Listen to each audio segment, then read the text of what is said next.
नमस्कार, ओम साई राम। साई समर्थ शक्ति चैनल में सभी साई भक्तों का स्वागत है।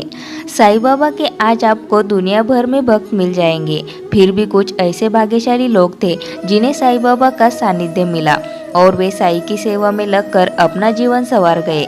साई के साथ साथ साई भक्तों में उनका नाम भी अमर हो गया। किसी ने साई से बेटे की तरह अपना रिश्ता बनाया तो किसी ने अपने बड़े भाई की तरह। कोई साई का चेला रहा तो कोई साई लीला का साक्षी। आज हम इस वीडियो में जानेंगे साई बाबा के प्रसिद्ध भक्तों के बारे में। बाईजाबाई। जब साई पहली बार बहुत छोटी उम्र में शिरडी गांव में आए तो एक जंगल में नीम के पेड़ के नीचे ध्यान मग्न थे। उनके मुख पर गजब का तेज था। तब सबसे पहले उन्हें बाईजाबाई ने ही देखा था। साई को देखते ही उन्हें मन में उस बालक के लिए अपने पुत्र के समान प्रेम उमड़ पड़ा।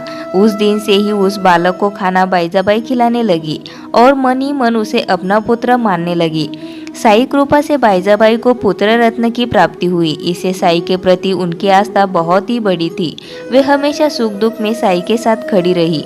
श्यामा। श्यामा का पूरा नाम माधवराव देशपांडे था। बाबा की जीवन लीलाओं के ये बहुत अच्छे से साक्षी रहे हैं। श्यामा को साई बाबा अपना नंदी कहते थे। यह बाबा के सेक्रेटरी थे जो साई बाबा के कार्यों को क्रियान्वित करते थे। श्यामा एक अध्यापक थे जिनकी स्कूल द्वारका माई के पास ही थी। तात्या टोपे। तात्या टोपे पाटिल। तात्या टोपे पाटिल 7 साल की उम्र में साई बाबा की शरण में रहा था। साई बाबा को वो कभी मामा तो कभी बड़ा भाई कहकर पुकारता था। अपने बचपन के दिन तात्या ने साई बाबा के साथ बिताए थे। बाबा की पीठ की सवारी करने वाले यह एकमात्र बच्चे थे। 14 साल तक ये साई बाबा के साथ रमते रहे। जब इनके पिता की मृत्यु हो गई तो घर की जिम्मेदारी में दबे तात्या को फिर अपने काम धंधों को संभालना पड़ा। फिर भी तात्या जब भी समय मिलता साई के पास ही समय बिताते थे। कहते हैं कि तात्या पर एक घात था जिससे तात्या को बचाने के लिए साई ने खुद के प्राण दे दिए और अपने भक्त की उम्र बढ़ा दी। नाना चांदोलकर। नाना साहेब चांदोलकर बहुत पढ़े लिखे और भागवत गीता के परम ज्ञानी व्यक्ति थे। यह पेशे से डिप्टी कलेक्टर थे। 1892 में बहुत सारे लोगों से साई बाबा की महिमा सुनकर वो शिरडी में साई से मिलने आए। बाबा से मिलने के बाद वे साई के विचारों और लीलाओं से बहुत प्रेरित हुए। यहाँ तक कि साई बाबा की चमत्कारी बुद्धि प्रसादी से उनके परिवार के सदस्यों का कई बार संकट भी टला था। अब्दुल बाबा। सन 1890 में अब्दुल बाबा शिरडी साई दिव्य स्वप्न के बाद आए थे। जब शिरडी में साई बाबा ने उन्हें देखा तो प्यार से कहा, देखो मेरा कौवा आ गया है। उसके बाद से अब्दुल बाबा द्वारका माई में साई बाबा के साथ रहने लग गए। वे द्वारका माई की साफ सफाई का ध्यान रखते और लेंडी बाग में दीपक प्रज्वलित किया करते थे। साई बाबा को वो हर रात कुरान की आयतें सुनाया करते थे। बापू साहेब बुड्डी। नागपुर के बहुत पैसे वाले व्यक्ति श्रीमान गोपालराव बुड्डी थे। साई बाबा से जब ये पहली बार मिले थे तब से साई के बहुत बड़े भक्त बन गए थे। साई समाधि के बाद इन्होंने वो जगह दी, साई संस्थान की स्थापना की और उस जगह का नाम बुटीवाड़ा रख दिया। काका साहेब दीक्षित। काका साहेब दीक्षित जी का दूसरा नाम हरि सीताराम जी भी था।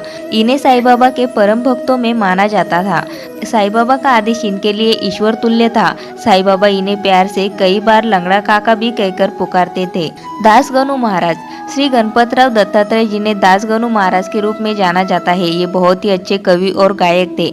साई भक्ति में इन्होंने बहुत से साई भजन लिखे हैं।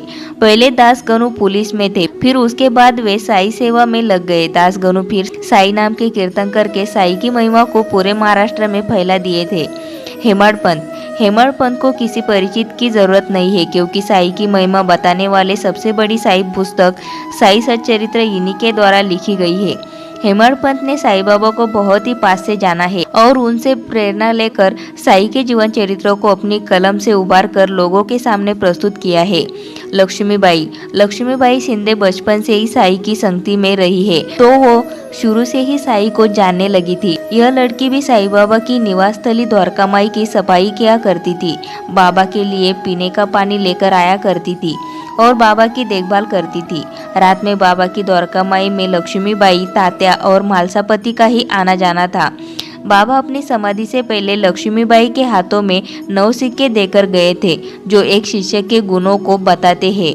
मालसापति। शिरडी के सबसे प्राचीन मंदिर खंडोबा के पुजारी थे मालसापति। साई के आगमन पर सबसे पहले इन्होंने अपनी अंतरात्मा की आवाज सुनकर इन्हें आओ साई कहकर पुकारा था। कहते हैं मालसापति को अपने इष्ट देवता खंडोबा के दर्शन साईं बाबा में होते थे और इसलिए वे साईं को भगवान अवतार समझकर पूजा करते थे। दोस्तों वीडियो अच्छी लगी हो तो वीडियो को लाइक जरूर करें और इसी तरह की वीडियोस आपको मिलती रहे उसके लिए चैनल को सब्सक्राइब करके बेल आइकन को जरूर प्रेस करें। ओम साई राम।